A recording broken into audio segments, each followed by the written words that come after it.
네, 안녕하세요. 안녕하세요. 최고TV 최강호입니다. 저는 유튜브에 최대 입시 관련 영상을 업로드하는 유튜브 크리에이터입니다. 오늘 영상에서는 2025 수시 실기 전형 최대 입시 동국대학교 체육교육과에 대한 이야기를 해보려고 합니다. 예상 커트까지 준비했으니까요. 이번 영상으로 동국대 체육교육과 수시 전형, 실기 전형 한번 잘 살펴보시면 좋을 것 같습니다. 제가 아이들 상담하려고 만든 프로그램입니다. 배포용은 아직 없고요. 그냥 저 혼자 만든 건데 좀 어디 공개하기 좀 쑥스럽기도 하고 그래서 많은 분들이 요청은 하시는데 아직 공개를 하지는 않았고요. 혹시나 배포용이 개발이 된다면 조금 보완 걸 것들이 제가 이제 보완하는 방법을 몰라서 그게 된다면 공개하도록 하겠습니다. 아무튼 그 프로그램 보시면서 같이 이야기 나누겠습니다. 화면 보시죠. 네, 일단은 4등급을 다 넣었습니다. 4등급 했을 때 학교별 전형 총점에서 내신 점수가 어떻게 환산되는지가 나오는데요.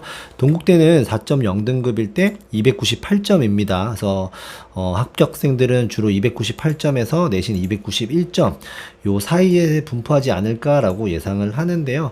한번 보겠습니다. 자, 동국대 체육교육과 2025 수시 모집 요강을 기준으로 했는데요. 모집 인원은 전년도와 똑같이 23명입니다. 작년에는 23명 모집에 626명이 지원했어요. 27.22대 1 경쟁률 굉장히 높습니다. 충원은 한 명도 없었습니다. 최근 3개년 입시 결과를 보면요. 22년도에 최저 4.3등급에 평균 3.61 23년도 뭐 대동소이. 근데 24년도에 어떻죠? 조금 떨어지는 모습을 보여줬습니다. 근데 이때는 이슈가 있었어요. 뭐냐면 3등급 비교 내신이 폐지가 됐습니다. 이게 무슨 말이냐면 3등급이 아니라 삼수생 비교 내신이 폐지가 됐습니다. 이게 무슨 말이냐면 고3들은 내 내신으로 내신 점수 가지고 오고 실기를 보고 그걸 합치죠. 재수생들도 내 내신 점수랑 실기 점수 합칩니다. 근데 삼수생들은 학교 내신으로 들어오지 않고요. 실기를 봅니다. 그리고 동국대가 정한 기준에 의해서 실기 점수에 따른 등급을 줘요. 내신 등급을. 실기를 엄청 잘하면 내신을 1등급 맞는 구조입니다. 그러다 보니까 이렇게 300점, 299점, 298점 내신으로 오는 삼수생 형아들이 좀 있었습니다. 23명 중에 뭐 몇 분의 1일까요? 뭐 한 3분의 1? 이렇게 봐도 될 정도로 삼수생 형아들이 많이 오면서 현역들이 들어갈 모집 인원, 현역 재수들이 들어갈 모집 인원 자체가 좀 줄어드는 형식이었죠. 그래서 등급이 조금 높게 형성된 경우가 있는데 작년에는 그게 없어졌습니다. 삼수생 비교 내신이 없어지면서 모두들 자기 내신을 가지고 왔어요. 그러니까 요런 내신대에서 아이들이 실기로 이제 경쟁을 하게 되는 구조였습니다. 자, 보면은 3.88에서 4.7에서 4.0, 298점 정도면 적정한 지원 등급으로 봅니다. 동국대식으로 내신 환산했을 때 말입니다. 그래서 5등급까지도 지원 가능하다고 보고 있고요. 실기 종목을 살펴보면 배근력, 좌전굴, 제자리 멀리뛰기, 중량 메고 달리기 있는데요. 내신 4.0등급 298점에 배근력 사실상 무슨 기술 종목이죠. 근력보다 약간 기술을 요하는 종목. 배근력 220 했을 경우에 220kg 땡겼을 경우에 만점입니다. 좌전굴 30cm가 만점이고요. 제자리 멀리뛰기 300cm가 만점입니다. 이 두 개, 배근력과 제자리 멀리뛰기는 많은 학생들이 만점이 나오고요. 윗몸 일으키기에서, 윗몸 일으키기래. 좌전굴에서 조금 잘 안 나오는 경우들이 있는데 못해도 29.5 이상 29.6 요렇게는 해줘야 될 것 같고요. 그 다음에 중량 메고 달리기에서도 7초 30 이내 7초 30 이내로는 조금 띄워줘야 될 것 같습니다. 근데 요렇게 했을 때 내신 4.0등급에 이렇게 했을 때 점수가 987점이에요. 합격하기 조금 어려울 것 같다는 예상이 듭니다.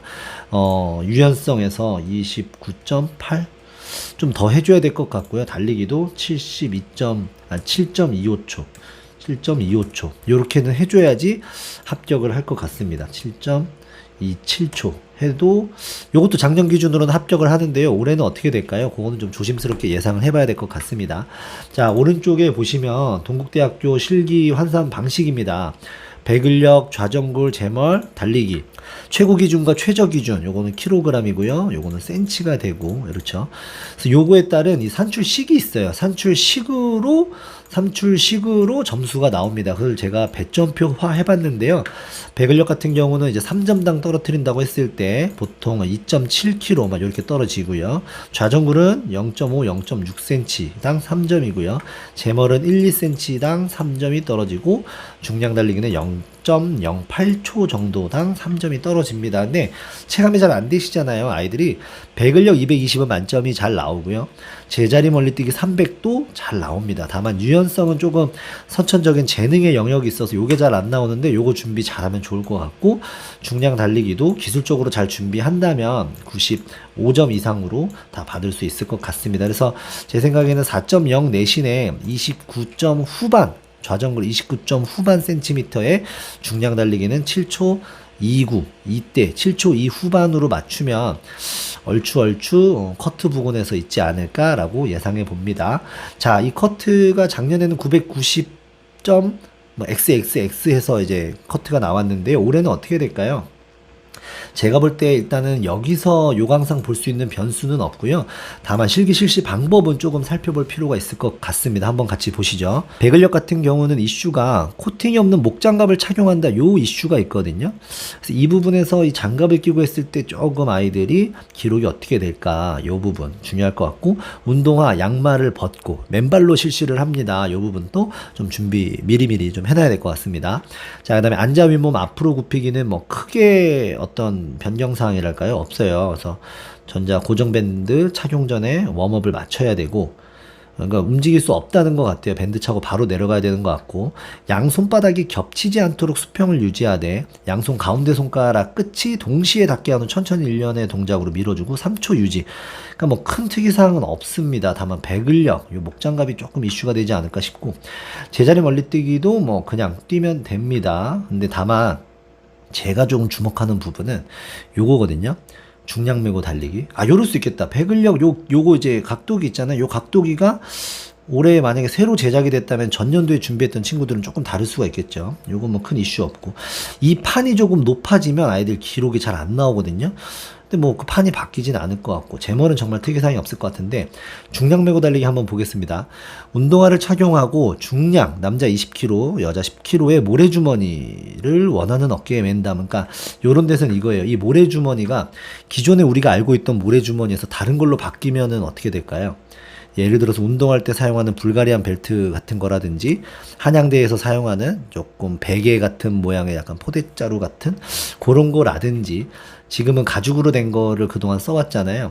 이 부분에서의 이슈가 조금 되지 않을까라는 생각이 있습니다. 이게 만약 바뀐다면, 바뀌어도 되잖아요. 요강상에는 뭐 정확하게 모델명이 나온 건 아니니까 이런 부분에서 좀 다양하게 적응할 수 있도록 미리 준비하면 좋을 것 같고, 고사위원회 출발 구령 후 출발 계측선을 통과하여 대각선 방향으로 20m 달려. 이건 그림을 보셔야 돼요. 준비선이 있고 계측선이 1m입니다. 요 안에서 반동을 줘도 돼요. 20m를 뛰고 반환점을 돌아서 15도의 각도가 있는 반환점을 돌아서 20m를 들어옵니다. 자, 출발 계측선을 통과하여 대각선 방향으로 20m를 달려 반환점을 돈 후 직선 방향으로 20m를 달려 종료 계측선을 통과하면 전자 감음 장치가 자동 계측한다. 총 40m를 달린 후 매트리스 위에다가 먼저 중량을 던진 후 낙법으로 몸을 보호하여 쓰러진다 라고 되어 있는데, 제가 또 걱정하는 건 요 반환점입니다. 반환점에 대한 규정이 따로 없어요. 그동안 우리가 흔히 보는 공사장 고가를 썼다고는 하는데, 만약에 여기에 이런 각도 보조기 같은 이런 바를, 지주를 갖다 놓으면 어떻게 될까요?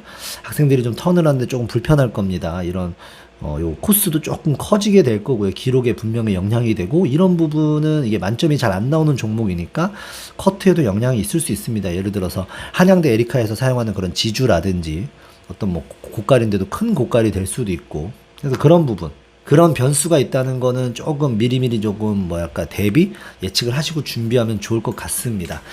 자, 여기까지입니다. 그래서 990점 이상을 목표로 준비하되, 실기장에서의 어떤 변수들, 파울 규정이라든지 실기 실시 규정에 따른 변경할 수 있는 충분히 예측 가능한, 예측까지는 아니지만 허용 가능한 범위에서의 어떤 변경 사항으로 인한 전년도와 달라진 환경, 그 부분에서의 컷의 어떤 조정은 있을 겁니다만, 전년도와 준하게 준비한다고 했을 때 기량적인 측면에서 경쟁률이 아마 유지될 것 같은데, 제 생각은 990점 안쪽으로 준비하면 일단 소신껏 준비하고 지원할 수 있을 것 같고요. 990 뭐 4.5점 이러면은 조금 안정적이다 판단하고 지원해도 될 것 같습니다. 다만 다시 한번 말씀드리지만, 실기장에서 어떤 변수가 적용된다면 컷이 약간은 하락할 수도 있으니까 그런 부분도 참고해서 뭐 다른 대학들도 마찬가지예요. 요강에서 그 현장을 모든 걸 정확하게 조금 해놓을 수가 없어요. 그래서 그런 부분에서는 좀 실기 환경에 따른 컷 변화는 매년 있는 거니까 동국대도 아주 경쟁률이 높은 학교이니만큼 그렇게 준비하면 좋을 것 같습니다. 경쟁률이 높은 요소들이 많죠. 이렇게 공부 성적보다 실기 비율이 높은 점, 실기 난이도가 있는 점, 우리는 실기로 따라잡을 수 있는 학교들을 좋아하죠. 그런 학교들이 경쟁률이 높고요. 근데 626명, 600명이 허수도 많습니다. 그래서 소신껏 준비하셨다면 990점 안쪽으로 준비하셨다면 자신있게 남은 기간 준비하셔서 실기 잘 치루시기를 응원하겠습니다. 네, 동국대학교 체육교육과 이야기 나눠봤고요. 여기 대학들이 꽤 많아요. 이렇게 있습니다. 제가 올해 또 재밌어하는 학교 상명대 스포츠건강관리, 네, 그 다음에 단국대 체육교육과 재밌게 했고요. 건대 글로컬 농구 재밌을 것 같고요. 경기대 스과는 그냥 뭐 그리고 가천대 체육학부도 실기로 따라잡는 학교들 재밌잖아요.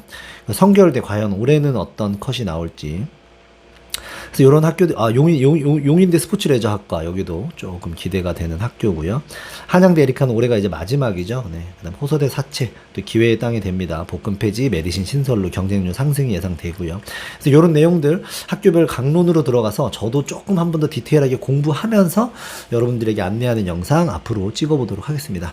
오늘 동국대학교 체육교육과 이 허접한 영상은 여기서 마치도록 하겠습니다. 끝까지 시청해주셔서 감사합니다. 수고하셨습니다.